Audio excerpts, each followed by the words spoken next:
تنبيه إخواني أخواتي، إذا رأيتم مقطع إعلاني مخالف للدين الإسلامي قوموا بكتم الصوت وإغلاق الإعلان، أو قوموا بإغلاق الفيديو وفتحه من جديد. اللهم إني قد بلغت، اللهم فاشهد. السلام عليكم إخواني أخواتي، كنتمنى تكونوا كلكم بخير وعلى خير وانتم كتشاهدوا هذا الفيديو. فالفيديو ديال اليوم إن شاء الله غادي نشوفوا فيه كيفاش نحولوا فيديو علني الى فيديو خاص، يعني بريفي. كيفاش نرجعوا واحد الفيديو عندنا في القناه بريفي. اول حاجه غادي ندخلوا اليوتيوب،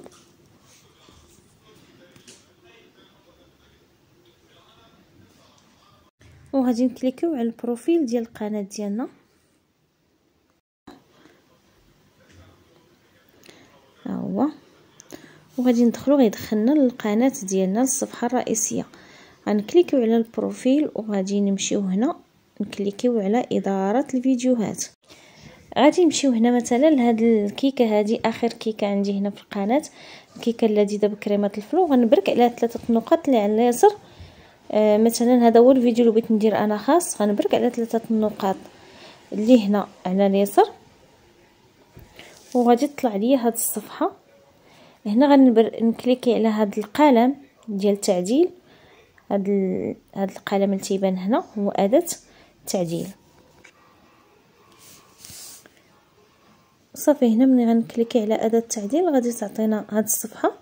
غادي نمشي نكليكي على مستوى العرض علني. انا دابا عندي مستوى العرض علني، غنكليكي عليه باش غيعطيني هاد الصفحه اللي فيها المنتسبون فقط غير مدرج خاص. دابا انا غنحولو من علني الى خاص، يعني غنكليكي على خاص، وغادي نكليكي على هاد السهم اللي على اليسار لتحت بحال اللي بغيت نخرج، ومن بعد غنكليكي على حفظ اللي كاينه الفوق على اليسار.